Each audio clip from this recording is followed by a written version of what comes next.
ko vodimo z zgledom ali z lastnim vzorom, morate pa vi, gospod predsednik, res molčati in biti lepo tiho in koto sedeti. Ja, natanko tako je mala pingvinka Maša Kociper onega dne požugala Gregorju Virantu. Predsednik državnega zbora in prvak Državljanske liste se je v zadregi zgolj nasmehnil in obsedel na svojem mestu rekoč: Vi mi že ne boste govorili, kdaj moram biti tiho? Ja, prav ste slišali, kar obsedel je na svojem mestu v okrogli dvorani Državnega zbora. Sej, kaj pa naj bi? Naj bi mar tekel v kot, kot je od njega zahtevala Maša?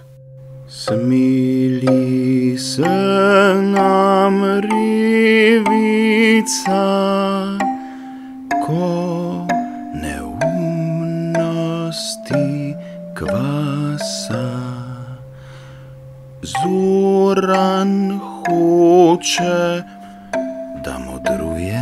In biti lepo tiho in koto sedeti. Ona tiho obupuje. Revica pigvinčica, pamet ji je zmrznila. Kak dan potem, ko sta se v okrogli dvorani Državnega zbora spopadla predstavnika nesojenih koalicijskih partnerjev, sta se sestala tudi predsednika obeh opozicijskih strank, ki sicer ne sedita v poslanskih klopeh. Na novinarsko vprašanje, kaj stranki druži, je novopečeni predsednik Socialnih demokratov Igor Lukšič dejal: Tisto, kar nas najbolj druži, je to, da ta vlada dela slabo.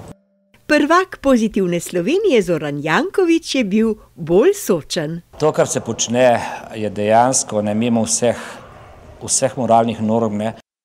Skratka, vlada Janeza Janše je kriva tudi za to, da se imata Igor in Zoran tako rada.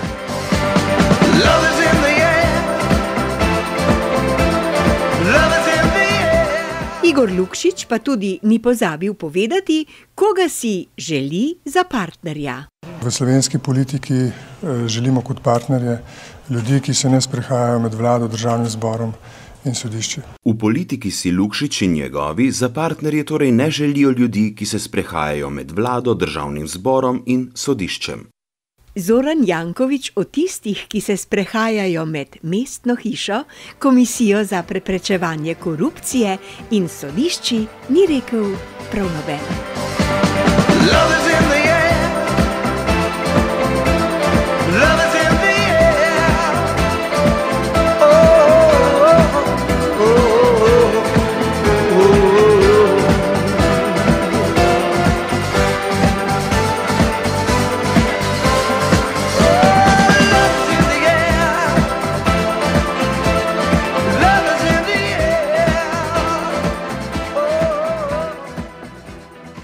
Pred koncem še dobra novica.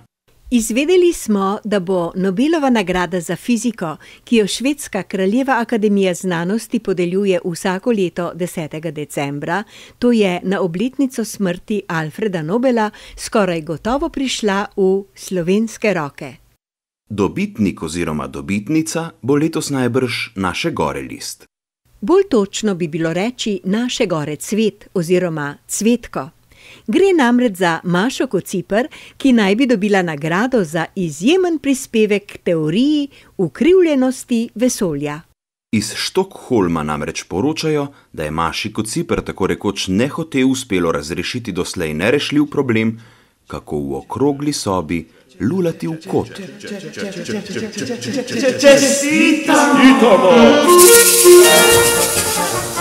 Ker poslanski kolega bodoče Nobelovke Gregor Virant v raziskavi, ko je bila ta še v fazi preizkušanja, ni hotel sodelovati, Maši Kociper nagrade ne bo treba deliti z njim. Prav mu je.